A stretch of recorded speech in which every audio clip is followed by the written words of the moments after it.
kasus daripada MSCI sendiri kan berakhirnya Juni ini untuk ditentukan apakah kita akan tetap di-freeze atau tidak.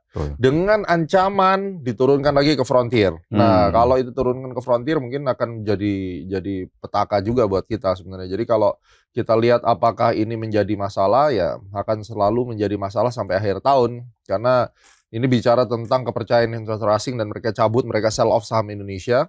Dan kita akan terus ditekan dengan resiko yang paling jauh. Memang masih ada resikonya di 5.400 ISG-nya ya.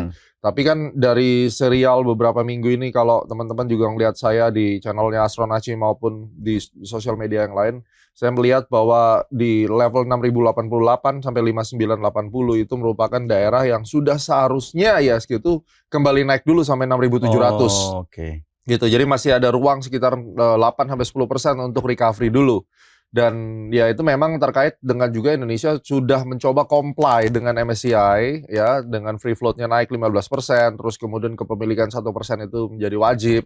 Ya saya rasa ini harus diapresiasi juga sama MSCI, nggak bisa terus menekan begini. Kan kita juga nggak tahu sebenarnya tujuan utamanya apa geopolitik, ataukah mereka mau ambil barang yang lebih murah, ini yang masih dipertanyakan sebenarnya. Oke, tapi sebetulnya betul, tadi upayanya harusnya MSCI sudah apresiasi ya, regulator yang memang sudah dilakukan. Tapi kalau kita gali lebih dalam sih Pak Gemma, sebetulnya seberapa powerful sih MSCI ini untuk kemudian menentukan atau menjadi pertimbangan investor global sehingga ya sell off kemarin terjadi? Ya karena gini, ini pertanyaan bagus sekali karena kita harus lihat selama ini kan orang yang mampu beli dana besar itu selain dari local asset management kan juga dari hedge fund atau asset management dari luar negeri.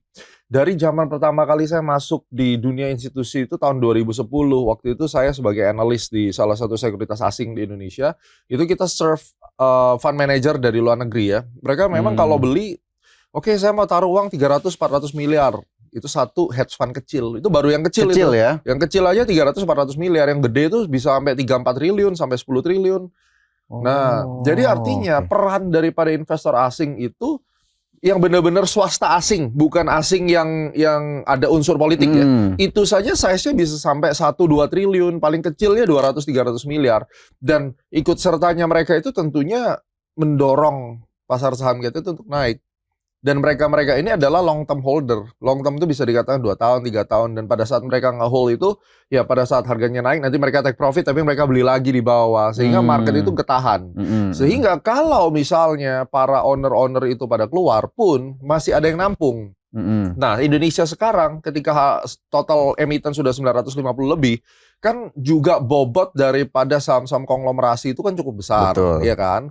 Nah, konglomerasinya sendiri mereka merasa bahwa wah ini banyak restriksi nih, ini dan itu free float lah apa segala macam sehingga membuat mereka tidak nyaman untuk bermain dan suatu ketika bisnisnya sendiri mungkin kehantam dengan ekonomi global, akhirnya apa? Mereka sell off misalnya. Karena bagaimanapun IDX ini kan masih banyak saham-saham komoditi atau metal mining yang berpengaruh kepada bobot ISG sehingga ketika tekanan eksternal dan internal problem ini datang bersamaan, akhirnya orang sell off, keluar.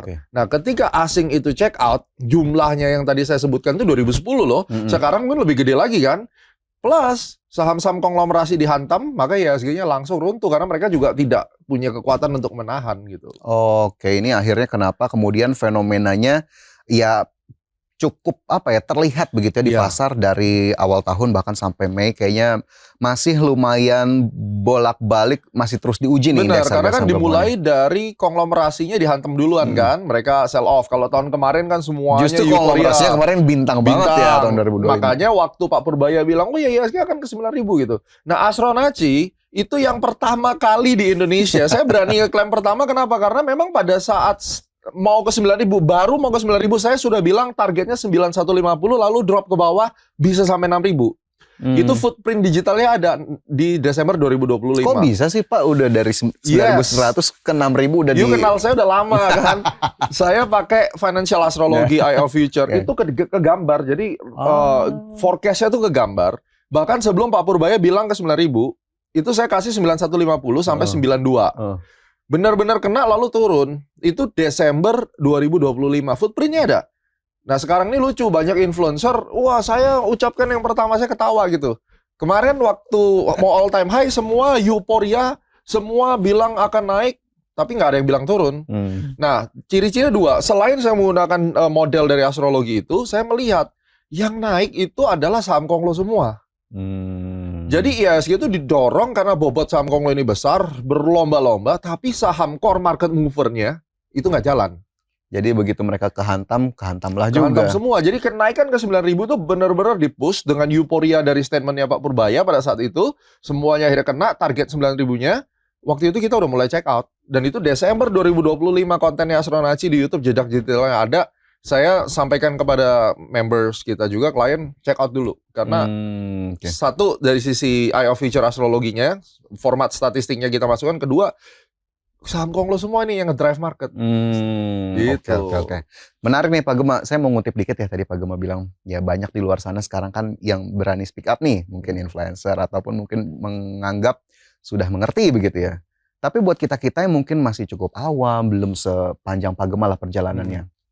Apa sih Pak yang bisa kita indikasinya atau indikatornya biar kita juga nggak terjebak tuh sama pernyataan-pernyataan yang mungkin menguntungkan buat mereka, kitanya lah yang kena. Ya, ini menarik. Jadi kita bicara dulu para influencer abal-abal yang menyampaikan terlalu euforia dulu ya, bagaimana caranya. Satu, saya menggunakan konsepnya Warren Buffett.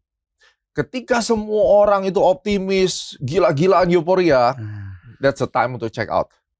Sebaliknya, Astronaci punya tagline dari 2025 awal, market merah ingat Astronaci gitu. Karena setiap market lagi merah, kabur semua ini orang-orang.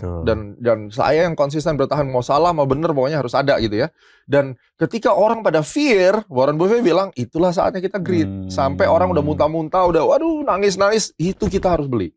Itu yang pertama. Yang kedua, kalau orang bilang euforia, wah ini market akan tembus pada saat harga menjelang 9.000. Semua orang bilang ini akan ke 10.000, akan naik terus. Perhatikan, yang bikin naik market ini apa? Saham apa? Nah, dulu di IDX channel itu ada program namanya Mover and Shakers, kan, kalau sama saya ingat. Nah, itu kata-kata kuncinya bagus. Jadi IDX Movers-nya itu siapa? Harusnya yang ngedorong market benar-benar solid naiknya itu adalah saham-saham yang memiliki core bisnis bagus dan menjadi backbone utama. Bukan hanya segelintir saham gorengan yang berlomba-lomba naik ngangkat IHSG. IHSG bisa keangkat karena kebetulan dia kapitalisasinya gede misalnya ya. Tapi ini saham receh semua yang kebetulan dikuasai hanya 1 atau 2 atau 3 konglomerasi terus naik bersama-sama. Ini rapuh. Nah, yang ketiga, Anda juga bisa lihat target weekly chart itu targetnya resisten utama weekly di berapa dan ada divergence atau penurunan volume atau enggak. Kalau naik sih naik, tapi begitu volume atau momentumnya kelihatan dia declining momentum ketika harga naik, itu siap-siap check out. Gitu. Ini berarti jadi kita bisa pinter nih di tengah banyaknya arus informasi, mungkin rekomendasi sana sini ya 3 panduan dari Pak Gema boleh kita jadi catatan lah ya. Itu secara general gitu. Yang paling penting kita lihat lah sektor apa yang ngedorong gitu. Dan yang kejadian paling sulit itu memang tahun ini karena biasanya kalau market crash sekarang kan 35% nih turunnya, Covid tuh 65%. Average di Indonesia market crash mini crash itu 25-27%. Itu terjadi setiap 2 tahun.